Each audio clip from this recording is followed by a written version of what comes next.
All right, sports fans, welcome to another episode of Gotta Get Up, a podcast for New York Liberty fans.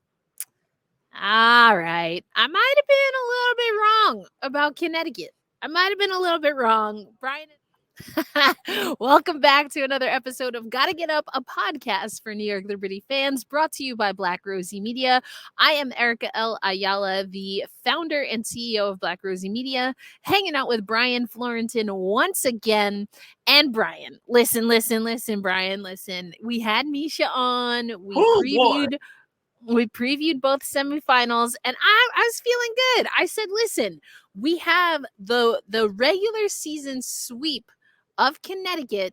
I'm feeling good. I think it could go 4, but if there's any series that we get a sweep, it's going to be CT New York. Well, I guess my prediction is still intact. It's just that I didn't think it was going to be Connecticut to punch first. You were at that game at Barclays, Brian. What were your main takeaways from this win for Connecticut? They get a 78-63 win in game 1 of the semifinals. Well, the first thought I had was that I felt like we're going to wind up on those hashtag disrespect montages again. I feel like the Sun social media team is like scouring the internet for any reaction possible. And it's like, oh, wait, you guys doubted us? You made the list. So all of us made it this time around. But onto the game itself, I thought Connecticut really grabbed the game after halftime because we've seen so many times throughout the year when the Liberty go on a run, going into break, they just pull away. That was partially what they did against the Mystics in game 1. Once they got that lead for good, they kept Washington in the vice grip. But after halftime, Connecticut was really fantastic. They cleaned up, they dominated the offensive glass, I should say. I didn't want to say cleaned up. That's too light. They dominated New York on the offensive glass. They kept them out the paint, most importantly, and they were able to really limit the effectiveness of the team throughout the board. JJ only had 4 shot attempts in the second half. That was partially a result of them clocking the paint. Nelson Adota, she didn't have big numbers, but she was very, very solid coming off the bench, just really giving enough problems and frustration for JJ. Stewie couldn't get to the rim either. She took 18 shots after halftime, and I want to say very few of them were in the painted area. So it's heavy jumpers on the tough jumpers under heavy coverage, not really getting in the flow that the Liberty usually are in. And when that happens, you're just playing into the opponent's hands, especially if shot isn't there. So I think for Connecticut, they executed the game plan to perfection. They got timely 3-pointers. Beck Allen was awesome to start. We'll get to her in a little bit. DeWanna Bonner picked it up after halftime. And there were a few momentum plays where it looked like the Liberty were going to get back into it, but DeWanna Bonner made big baskets, timely plays, and just things like that. When you're able to really keep the crowd out of it like Connecticut was, they were really able to control the flow of the game after halftime. They didn't let the Liberty really get that big rhythm, and there were some really awesome highlight plays. The Heidemann block really shocked me because I was watching, I was impressed. I was like, oh, wait a minute, how did she get that? And I think the camera showed that even she was shocked that she got it. So it's like, listen, you got to give credit to her having ups, but I'll tell you, outside of giving credit to Heidemann, the first thing that popped into my mind after that is use 2 hands. There's no need to not use 2. She wasn't slamming it down. Come on, Stewie, this is fundamentals. You know what I'm saying? Because that's what happens. A spry, a scrappy guard is gonna get up on you, and if she had both hands on that, even just right before she released it, what happens? That's a foul. It's not a block. It's a foul. Not on the wrist. Yep, it's just one of those things. And also, there was one shot where she shot it and it got stuck in the rim. And I looked over to my friend Lucas. I'm like, yep, it's that kind of day. And it very much was that kind of day.